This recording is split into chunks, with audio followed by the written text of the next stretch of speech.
উপস্থিত প্রিয় মুরব্বীবর্গ, মঞ্চে উপস্থিত জাতীয় নেতৃবৃন্দ, আমার সামনে উপস্থিত প্রিয় ভাই ও বোনেরা এবং মিডিয়ার মাধ্যমে সমগ্র বাংলাদেশ থেকে যারা দেখছেন এই অনুষ্ঠান, প্রিয় ভাই বোনেরা, প্রিয় মা বোনেরা, আসসালামু আলাইকুম। প্রিয় ভাই বোনেরা, আজ প্রথমেই আমি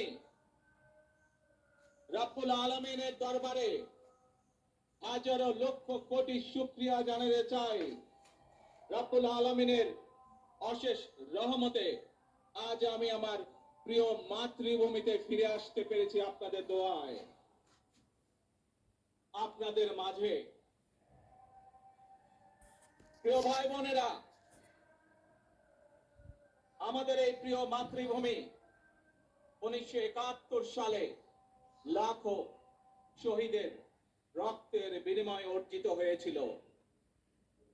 ঠিক একইভাবে 75-এ আবার 7ই নভেম্বর আধিপত্যবাদীদের হাত থেকে রক্ষার জন্য সেদিন সিপাহী জনতার বিপ্লবের মাধ্যমে আধিপত্যবাদের হাত থেকে দেশকে রক্ষা করা হয়েছিল।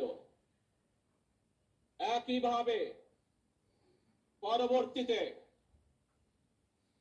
90-এ স্বৈরাচারের বিরুদ্ধে এদেশের জনগণ, এদেশের খেটে খাওয়া মানুষ তাদের গণতান্ত্রিক অধিকারকে ছিনিয়ে এনেছিল। কিন্তু তারপরেও ষড়যন্ত্রকারীদের ষড়যন্ত্র থেমে থাকেনি।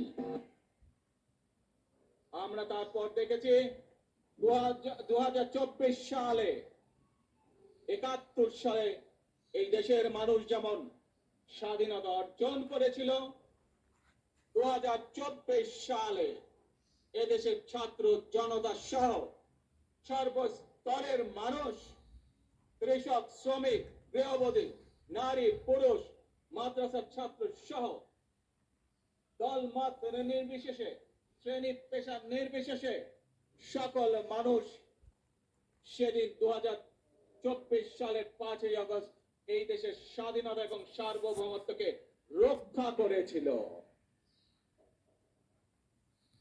প্রিয় ভাই বোনেরা, আজ বাংলাদেশের মানুষ কথা বলার অধিকার ফিরে পেতে চায়।